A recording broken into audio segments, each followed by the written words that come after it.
Mana yang lebih utama, mendengar murattal atau kajian? Bergantung kebutuhannya. Kalau dari tingkat keutamaannya, kajian lebih utama, karena kajian itu memberikan pemahaman ilmu, sedangkan ilmu hukumnya lebih tinggi dibandingkan dengan ibadah-ibadah sunnah. Bahkan sholat, kalau ada sholat sunnah dengan ada thalabul ilmi, itu thalabul ilmi lebih tinggi nilainya dibandingkan sholat sunnah, lebih tinggi. Nah, mendengarkan murattal, kalau sekedar Anda mendengarkan dengan memahami isinya, itu lebih penting memahami isinya.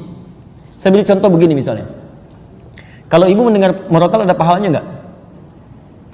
Halo? Kalau tidak tahu katakan Allahu a'lam, gitu. Baik. Kalau baca murattal ada pahalanya. Baca murattal ada. Setiap hurufnya berapa?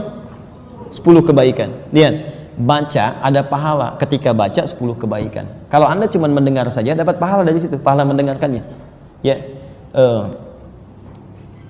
Ada 2 ayat di sini yang paling menarik. Satu Quran surah ke-8 ayat kedua.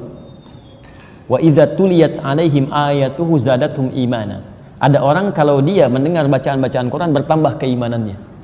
Jadi ada orang-orang tertentu yang ketika mendengar murattal Quran ada getaran pada imannya, nah itu melahirkan pahala lebih dibanding dia. Ya, pahala lebih.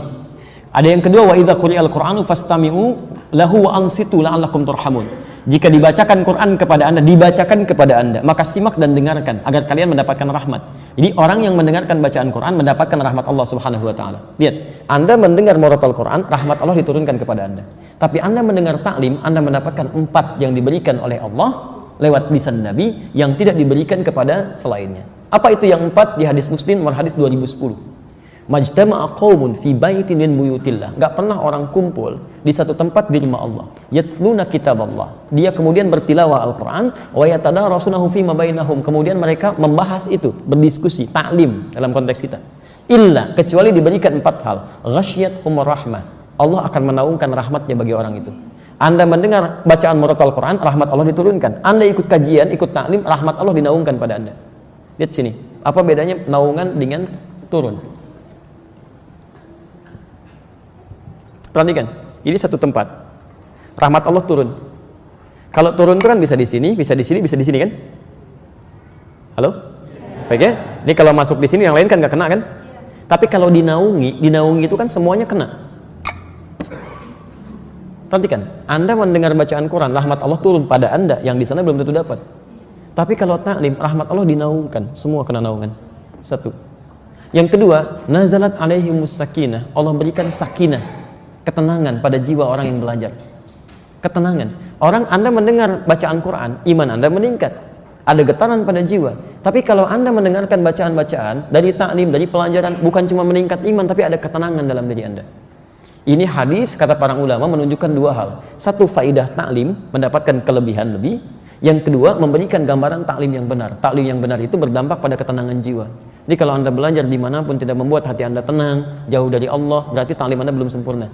Tinggalkan, cari yang lebih baik. Termasuk dengan saya, kalau saya tidak memberikan materi yang bisa menenangkan jiwa Anda, mendekatkan Anda kepada Allah, tinggalkan saya, cari guru lain.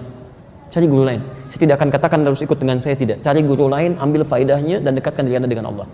Yang ketiga, wahafathumul malaikah. Orang yang ikut taklim itu dikerumuni oleh malaikat. Dan yang keempat, wa dzakarahumullahu fiman indah. Disanjung-sanjung oleh Allah sampai selesai taklimnya di sekitar makhluk yang ada di sekitarannya.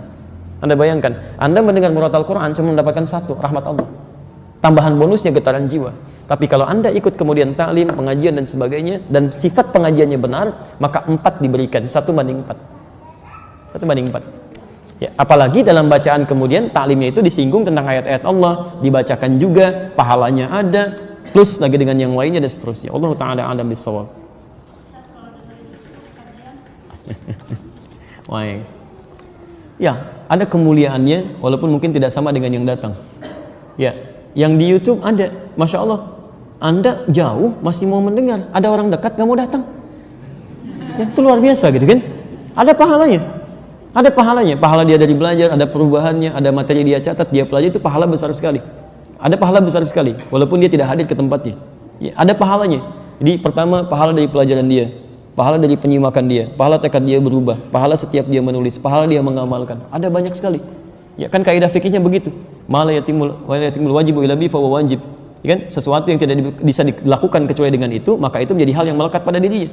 Saya nggak bisa datang, tapi saya punya perangkat ini, saya kerjakan lewat itu. Atau mala yu'khadhu kulluhu la yutraku kulluhu. Sesuatu yang nggak bisa dikerjakan semuanya, jangan ditinggalkan seluruhnya. Saya nggak bisa datang, tapi saya bisa simak dari sebagian tayangannya. Boleh, silakan. Itu ada pahalanya untuk kita semua. Ada pahalanya insya Allah. Tapi kalau Anda masih bisa hadir dan bisa Anda jangkau, maka pahalanya lebih banyak lagi. Ada di Ibnu Majah nomor hadis 233. Riwayatnya dari Abu Darda. Man salaka tariqan yaltamisu fihi ilman, satu, sahalallahu lahu tariqan ilal jannah. Siapa yang menyiapkan dirinya, bersiap-siap menempuh jalan untuk belajar sampai datang ke tempat tujuan, setiap langkahnya akan dihitung kata Nabi untuk meringankan langkahnya ke surga saat di akhirat. Yang kedua, wa innal malaikata la tad'u ajnihataha ridwan li talabil ilmi. Dan para malaikat kalau Anda tahu, sejak Anda berangkat dari tempat Anda tinggal itu membentangkan sayapnya, memberikan ridho kepada Anda sampai Anda pulang lagi. Ya, hanya dijadikan gaib, tidak tampak pada pandangan kita oleh Allah supaya kita nggak khawatir. Kalau ditampakkan malaikatnya begini, Anda nggak akan berangkat tuh. Anda di rumah aja. Kenapa? Ada malaikat. Masya Allah. Baik ya. Baik, itu belum selesai. Dan kemudian yang ketiga, seluruh penghuni langit dan bumi sampai hatal hitan allati fil bihar, sampai paus-paus hiu-hiu yang ada di lautan, yastaghfirun li talibil ilmi, memohonkan ampunan kepada Allah untuk para penuntut ilmu. Jadi saat kita belajar ini, Anda jangan kira ya semua ahli langit dan bumi yang beriman kepada Allah, bahkan hewan-hewan itu memohonkan ampunan untuk para penuntut ilmu. Tapi bukan yang biasa yang mau merubah dirinya untuk lebih dekat dengan Allah Subhanahu wa taala. Jadi bukan pelajaran-pelajaran yang menjauhkan Anda dari Allah. Hati-hati. Anda ngaji, tapi dalam pelajaran itu Anda diminta menjauh dari Allah. Semua agama sama, kita mesti menyamakan. Nah, itu bukan, itu nggak ada manfaatnya. Ada keburukan di situ. Paham ya? Baik. Makanya hasil orang taklim benar itu dengan yang tidak benar itu lain. Kalau orang taklimnya benar walaupun banyak macet, nggak ada begitu pulang halangin ambulan misalnya, itu nggak ada. Ya, pasti baik lah, semuanya baik. Jadi saya tidak ingin ada orang-orang yang belajar kemudian, apalagi belajar dengan kita sama-sama nyakiti orang lain. Tidak boleh ada. Tidak boleh ya. Jadi, walaupun Anda parkir nanti berikan kesempatan supaya berangkat dengan baik dan sebagainya. Ada yang mencela, balas dengan kebaikan. Ya, jangan diolok-olok. Yang salah itu perbuatannya, bukan orangnya. Ya, Anda tahu Firaun?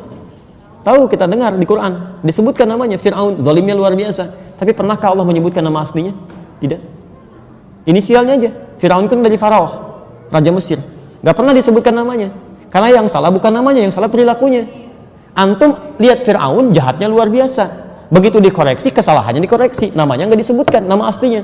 Ada orang tidak sejahat Firaun, tapi antum celah namanya luar biasa. Digunjingkan, dibully habis-habisan. Antum tuh mau bully orang atau mau perbaiki kesalahan orang? Itu harus dilihat lagi gitu kan. Coba cek kembali. Nanti begitu sudah selesai minta maaf, materai 6.000 dan sebagainya. Kan nggak jelas seperti itu. Untuk apa gitu kan? Untuk apa?